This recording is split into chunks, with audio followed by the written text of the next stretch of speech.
Hello, Revere, and welcome to another great show on the Revere Veterans and Community. And we have another great guest. Her name is Kerri Abrams, and she's the president of the Revere Chamber of Commerce. Welcome, Kerri. But before we start the show, you were never really in with the flower shop and things like that, what you are now. You was a lawyer. Tell us something about that. Sure. I graduated law school from Suffolk University in 2007. So I practiced law for a little under 6 years. Wow. I have a little girl, and I wanted a career that I could spend a little bit more time with her because I was very busy. I had criminal defense and civil litigation. So I come from a family of florists. We have a flower shop in Winthrop. So when I was in law school, I went to floral school and was helping out my family on the wedding business. And the wedding business took over from there. So I wanted to do my own studio focusing on weddings. Right. Now, I've got to ask you, I'd like to start with the Chamber of Commerce. Sure. I mean, first of all, you did a beautiful job honoring the people there, but also honoring the veterans. Yours truly, and I believe Joe Fisher. Joe Singer, yes. I mean, Joe Singer. Yes, Excuse me, Joe. Don't arrest me. Excuse me. Joe Singer. And he's got a lovely family because I know the family. Mm-hmm. How did you first get started with the Chamber of Commerce? And we keep adding to it. We keep adding to it. So how I got involved with the Chamber of Commerce is the now executive director, Bob Upton. He was then, I believe, the vice president of the Chamber, came to my store when I opened up in 2011. And he had asked me to get involved in the Chamber and talked about networking opportunities for my business. So that's how I started to get involved. I later joined the board as the secretary, and then I served under Bob. I was Bob's vice president. And then I took over as president last year. But when we were getting into what we wanted to do to give back to the community as part of, our component to, to honor the people that not only just businesses but residents that do such good things within our community, we developed the awards community, the awards night. Right. I got to ask you, how do you decide who's going to get the award? I mean, it isn't one person, is it? It is not one person. Oh. So it is a full board decision. So currently our board is 16 members. What? And all 16 decide? All 16 decide. We is it go a through majority, if I may ask, or is it, let's say, 14 say yes and 2 say no? It's a two-part process. So on our first meeting, everybody picks a nomination for the category. We go through each nominee and we talk about what is their experience, what it is that they have done for the community. And then for our second meeting, so we'll let that sit so we can think about and process, what it is that we want to cast our vote. And then on the second meeting, the full board will cast their vote with regard to who they think, and it is a majority rule. Right, and you pick the people from different categories, I noticed. We do. So we try to pick people from different categories. So you don't want to see the same person because there's so many people that do great things that we want the ability to, reach as many as possible. So if you're nominated in one category, you may be nominated in another, you just won't win both. Oh, I see. No, that was a beautiful night for me, and I'm sure it was a beautiful night for Officer Joe Singer. Yeah. Did I get it right, Joe? It was a great night, and we're so happy that you participated. And, I was lucky. You gave the best speech of the night, hands down. I'm very sorry, everybody, but your speech took it. Did it really? Absolutely, absolutely. Oh, yeah, I remember the gentleman that came on after. He said it's going to be a hard act to follow. You were an absolute hard act to follow, I'll tell you that. And you know who I love there, if I can spend a minute talking? Sure. The teacher, Joanne McKenna. Joanne McKenna, yeah. And she's the one that got me started with the night because when she says she was a poor student, I had a bunch that I knew I was going to go. Can I tell one of the jokes here that Absolutely. I said? She was my art teacher. Joanne? Yep. I got to tell you. So I got up on the stage and I said to them, the first joke I said was I fell, because I do limp, as you notice, I fell off a 20-foot ladder, but it was only the first step, So they started laughing at that. Then I told them, like Joanne McKenna says, she was a poor student. So I was a poor student too, but I could have got a job in the city of Revere in the finance, Oh. But they checked my resume, and they found out I flunked math 3 times, and one more would have made it 8. So they did. I love that. These are all good. So you have them already, right? Yeah. Well, she started me with that one. But, you know, I got to do this to you, Sure. Kerri. People are not familiar about flower shop things, but you own a flower shop and you've been in business on Revere Street, I believe. I do. I own Kinship Flower Shop. And 245 Revere? 245 Revere Street, right across from St. Anthony's Church. Right. Now, people, I'm not familiar with the flower shop, so if I say something foolish, just correct me. I will. If people, can they order, like you have an email, people can order flowers through the email? They can order flowers through email. They can order flowers online through our website. We love direct phone calls because that's where we get to know that client style. Right, and then if they want to contact you, what number would they call? They would call 781-629-1056. Right, now if people live in Revere, let's say, but they move to California and they still want to order flowers, they can either call you or email you as well? Absolutely. And your email address? Our email address is kinshipfloral@gmail.com. Right, now I want you to tell us and tell me and tell the folks out there, because I've been in your flower shop and you have beautiful, beautiful bouquets. I see roses, Thank you. gladiolas, the white, what are those little white ones that were in your... Hydrangea. Yep, right. Tell us about, you know, the shipping and the charges and everything else that you do. Sure. So our ad for retail, so we do two things at Kinship. We have a retail shop, which is what you've been in. Right. So if you want to do a birthday bouquet or you want to do an anniversary bouquet, the average centerpiece or arrangement costs about $35. Wrap bouquets are about $15. But the other thing we do and what we specialize in is weddings. So we do a lot of wedding work. Yeah, so it's great. Right, and you also have, if people are like locally, if you deliver locally, there's an additional...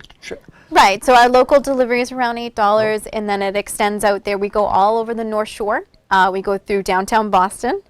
We go Metro West a little bit into the South Shore. So it'll go up in increments depending on how far we're going. What about international, if I may ask? International, so we belong to almost like a co-op of other florists where we communicate with each other. So who we know is trusted, who we know is preferred, we'll call that florist, say it's in Let's France. say I wanted to order flowers for my friend in Germany. He's getting married. So you would call the florist in Germany that you know of? Who's my co-op provider. Yep, Right. And absolutely. by the way, I have to say this. I'm looking at the internet right now, and I'm looking at your shop, and you got some of the most beautiful pictures of the bouquets that you... Thank you. I could see them right here. Thank you very much. Thank you. We work hard. I love it. I'll order them after. Thank Okay. you. Hey, it's a pleasure to have you come here. Thank you so much. I have to ask you, you're going to have to help me on this one. Sure. On the computer, sometimes I see the word cookies. What do they mean by cookies? I don't even understand what... I think of cookies as something you eat. Yes, me too. So my best interpretation of that is a cookie is, for our purposes, is a shopping habit. So if you're going on and you want to look up gladiolas online, Right. your internet, provider, whoever it's Google or the Android, server, yep. they start to save your habits. Oh, I see. Cookies. Right, and Yeah. then they advertise and they And then, float so it. do you ever, Yeah. if you Google I- gladiolas, it starts to come up a lot more. Right, okay. Yeah. That's my guess. I hope I'm right on that one. You're absolutely right, because I see advertisement now and I'm going to click it right off. Yeah. Okay, there we go. You say you went to Suffolk University. I've been to Suffolk Downs too. Have you? I love it. My horse is still didn't get out of the starter gate. Tell us a little about your family. I think Kerri Abrams is your That's my brother. Yep. So my brother is, we're both Beachmont, born and raised. We lived on Winthrop Parkway. My brother's 5 years older than me, and he was actually the person who kind of pushed me to go into the flower business, and he became my partner. So I was very happy for the push. I'm very happy. No, you got a great family. Yeah. Have any of your family been in service connected, if I may ask, like your grandparents? My grandfather on my mom's side, Raymond Caniff, he was in the Korean War, and a couple uncles as well, cousins in Vietnam. But yeah, we on my mom's side, most definitely. Oh, and I'm sorry, I give credit to my dad's side. On my dad's side, my uncle Eddie was in the Navy. Yep. Right. Now, I have to ask you, which as a layman, there's certain seasons that you have flowers, correct? I mean, they don't grow all year long, like. They don't. So when you look online and you see the flowers on the internet, a lot of times you encounter an issue that you'll see something online that's not in season. So sometimes it's best to call direct when it's something that you want particular. Like glads have a season. It's late spring Right. to early summer, and then they're gone. Same with peonies. Peonies are everybody's favorite flower. They only are around for about 2 months a year. The orchids, I'd like to ask you The about that. orchids, yeah. Are they very expensive? Orchids are. So you'll, no matter where Are you they go. seasonal too? No, orchids, well, the answer is yes, there is a season for orchids, but because they're so popular, a lot of different flower markets have picked up in growing orchids. You can grow them in-house, you can grow them in a greenhouse or a hothouse with lights and UV rays. So where we get our flowers, we actually have them flown in, and they're flown in from all over the world. So they come to the Boston Flower Exchange, but they come from Ecuador, or Colombia, or Holland, or Canada. They come all over? All over the world, all over the world. That's good. Now, I'm going to ask you this question for people that would like to come into your store and buy flowers. Sure. If they want flowers that last a long, long time, what would you, let's say I came into you, I'd say, Kerri, I want a bouquet that's going to last for a long time. How would you, tell me what you would do to make it up. Sure. So bouquets that last the longest are some of our most traditional flowers. We think of carnations. Carnations over the course of years have kind of fallen out of fashion. They're now starting to come back. They come in different colors than they used Right, to. blue, white. They last forever. Glads last forever. Yep. Mums last forever. Stuff you want to stay away from if you're looking for long-term bouquets, hydrangea. Anything that requires a lot of water and a lot of cutting. When you get your delivery bouquet, it'll last 3 to 5 days. But what you want to make sure is you're changing that water and cutting that stems, and you can elongate that time that they stay for about 2 weeks. That's pretty Yeah, good. yeah. So it's really good. You got to care for it. Okay, let's say my daughter is getting married, or my son is getting married. Yeah. What kind of bouquet would you make up for them? They came in, they said, Kerri, I want a bouquet for my wedding. So my mom is one of our designers in our store, and we often talk about how it was when she picked wedding flowers versus the brides that come in now. And 30 years ago, you would go to your florist and say, I like pink. And they would take care of your bouquet and they would design it, right? That's Yep. what you did. Now, because of online or Pinterest or Instagram, brides have a very set idea of what they would like to see for wedding flowers. So they govern what we're going to do, and they determine their style, whether it's vintage or classic or Gatsby or modern.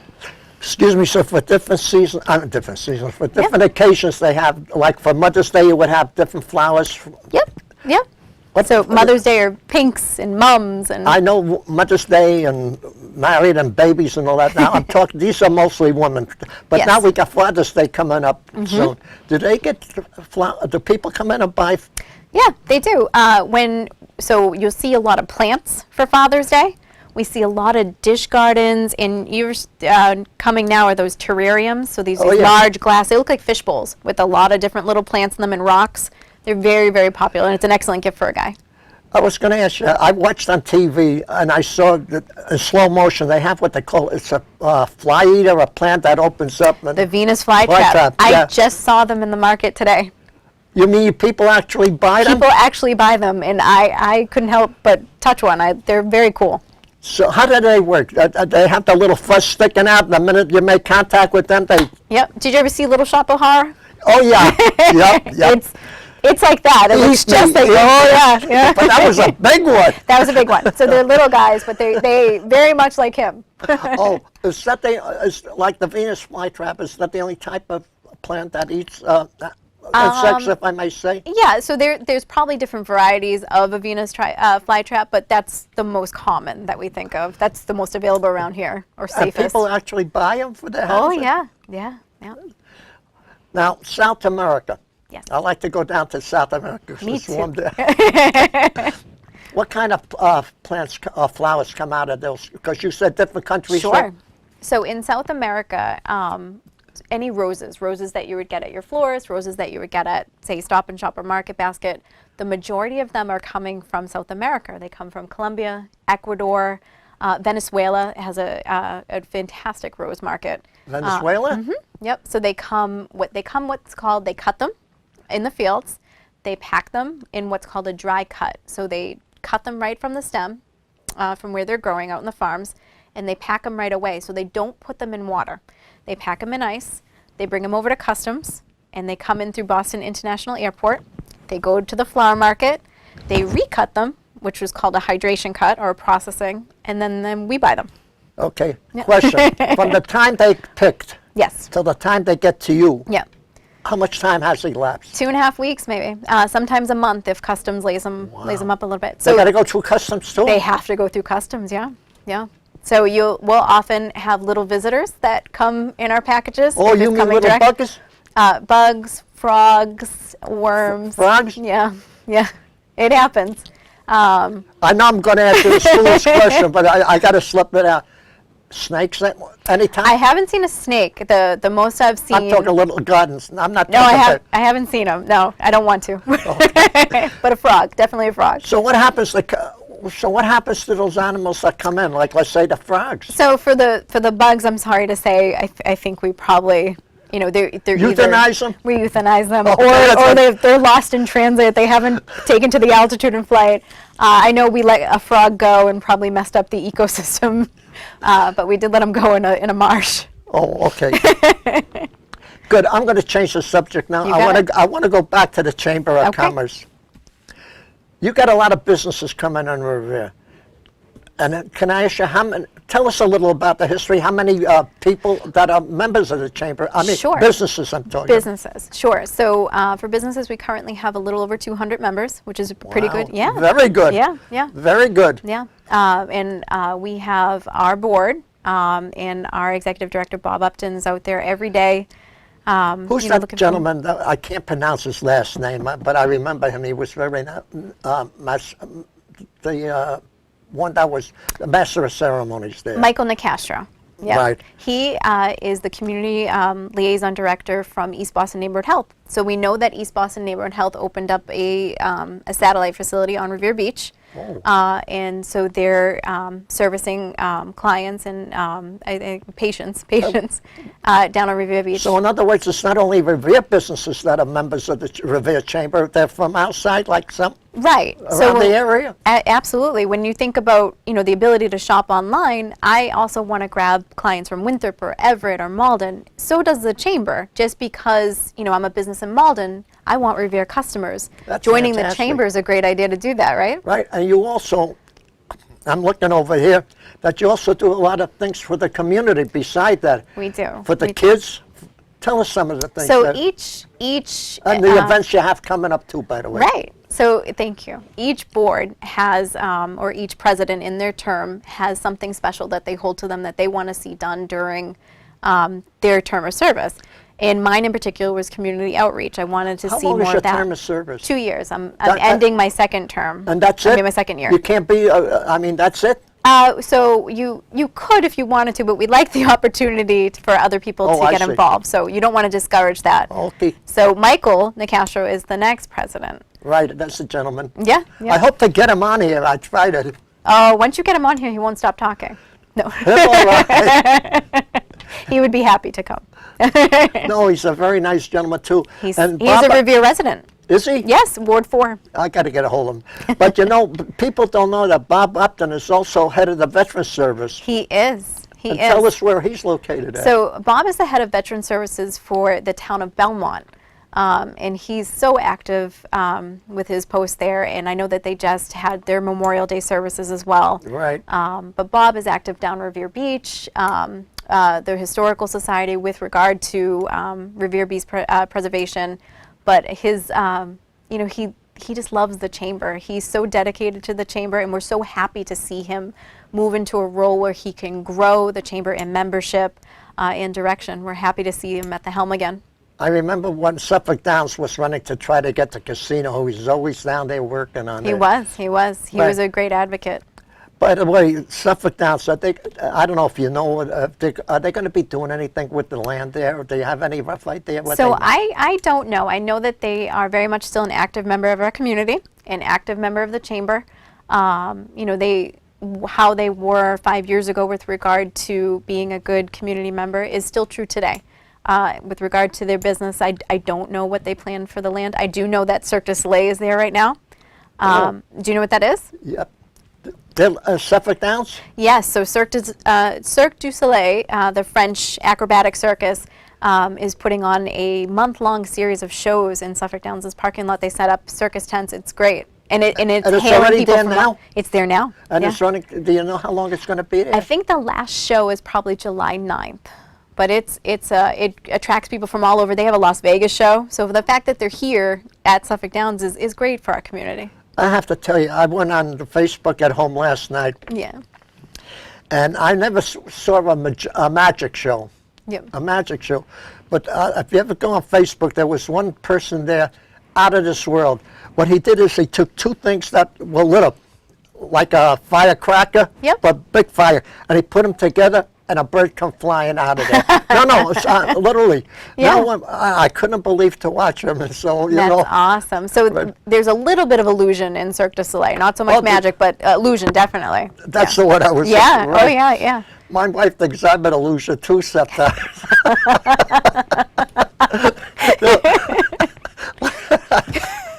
We've been married 66 years. Oh, We celebrated February the 10th. And I'll never forget, it was 66 years, and we're sitting having coffee like you and I. Yeah. And she says, Morris, you know, excuse me, you know, we've been married 66 years. I says, I know, Ruthie. She says, don't you think it's about time you made a commitment? I said, okay. That's great. Congratulations. Yep. We had three kids. The youngest one, the boy got killed. I'm sorry to hear that. Yeah, that was 19 years ago. And I got two daughters, two granddaughters, I was going to say, do you have grandkids? and yeah. two great-grandkids. Oh, wow. Well, when you get to be my age, you have them. You know, like I tell people, I went to an auction at Chelsea Saturday night. 4 people even bid on me. That's how old I am. Stop it. Stop it. I love to tell people. That's the day. Let me ask you, what is the future for the Chamber of Commerce, though? I mean, what would you know, if you could see the future sticking out? Sure. So I think a big objective of the Chamber is to grow its membership, is to start thinking about, you know, when you have, you know, an online retail service, or you have the ability to have the internet at your disposal. So we live in an instantaneous shopping environment. Having a Chamber of Commerce, you want to give back to your membership. You want, like, what is the benefit for, you know, the florist joining the Chamber? Networking, contracts, businesses. Like you help the community, like you have certain events. Taking care of the kids, the kids in school. You do anything for the school kids? We do. So what we do with the schools is we do an educational component, something that we've done with the Paul Revere School, I think it's in its 4th year, is we introduce them to the businesses within their community and give them a talk about what it is to have a local business, how hard our businesses work. Every year in November, we do the same thing with regard to Shop Small, or Small Business Saturday. Yep. And we do the small business tour. This past November, we brought around Santa Claus, and we had him visit with all the kids in the community and teach them about shopping small. The real Santa Claus? 'Cause there's a lot Absolutely the real Santa Claus. Absolutely. I usually, when I go shopping around Christmas, I see so many of them, you know. No, But you had the real one. He did us a big favor. Big member of Shopping Small. That was good. Now, did you always live in Revere, Kerri? I did. So I grew up in Beachmont. What schools did you go to? I started, I went to Happy Day Nursery, which used to be down at Our Lady of Lourdes Church in the basement. And I had Miss Carol, Miss Diane, and Miss Teresa. Hi, Miss Carol, if you're watching. Say hello to her. I know. Well, Miss Carol, she's the best. And then I went to the Lincoln School. And then from the Lincoln School, I went to the Beachmont. And then I graduated from Revere High. Right. I had a teacher now when I was a young man. I'm going back a long time. 80 years to be exact. No, I mean it, because I was in the 2nd grade. Her name was Miss Lucy. Miss Lucy. Lucy. I'll never forget Yeah. her. And at that time, let's see, I was born in 29, so that was 1936. Oh, wow. Yeah. Yeah. That's a long time ago. But you know, we have a veteran. It's too bad I didn't know you at the time, Sal Santoro, who's going to be 103 years old Get at out. the senior center. That's amazing. And the oldest one that I know of when I look on here is 104 years old, so he's catching up there. He's gonna get there. Right. That's awesome. I got to tell you, we had about 2.5 minutes left. Take Sure. a minute and a half, Kerri, and it's your show now. I just want to say thank you for inviting It's me. an honor for me to have you come down. No, it's an honor. You're a celebrity. No, I'm I'm so not. happy to be. Yes, you are. People mistake me for my twin brother. That's the problem. I got an identical twin, Kerri. Do you? Yeah, he's a stupid, ugly one. Oh. But thank But you for having us, and thank you it's a so much for your pleasure to- support of the chamber. I got to appreciate tell it. you, when Bob Upton called me, I thought it was a joke. No? Because I No, always sir. kid around, you know? Yeah. And I was shocked. And he says, no, Morris, it's not a joke. It's real. Yes. So I asked him if he had been drinking a lot. And he- What was his answer? no. Oh, okay, good. No. He said, no. I says, that's quite an honor. And I got that Yeah. plaque. You know, I keep it hung up in my little den, if I can See, use that that. means everything to us. That's the whole point of the Community Awards night. It I'm so makes- happy for you. Right. It made me feel good again, you know. And by the way, since you picked the two veterans, you're going to do that again the next. We're gonna, yeah. The more the merrier, and we love the fact that we have somebody who was a World War II vet, and then we love the fact that we had someone that was just more a Right. recent service. People, I am a World War II veteran, but but I wasn't in the battle, and the reason for that is because President Harry, I got in 46. See, in 45, I would have been 16. Mm-hmm. They wouldn't take me. I tried to get in, but they wouldn't take me. So I wrote a note that I was 17, and I signed it, and I said it come from my mother. But the man in charge there was my next door neighbor, so I knew. couldn't lie Yeah, to him much. he knew. So when I turned 17, I did get in. It was legal at that time. Today Mm-hmm. it's 18 in there. So that's how I got into the service. So when Truman made the end of the war, Mm-hmm. 46, I was a World War II veteran. Kerri, I want to say thank you for thank your you for service. for coming down. I wish you the best of luck in your business, and I hope you become a second Donald Trump out there, if I can use that word. Folks, either a second Donald Trump or Hillary Clinton, either one of them. Yeah. And I want to say thank you, God bless you, and take Thank care you. of yourself. Thank you so much. And God bless our troops, our great country, the United States of America, the people of Revere, and all those that are serving here and overseas. Thank you, folks. And for the next time, I hope we have another great guest like Kerri Abrams. Thank you, Kerri. Thank you.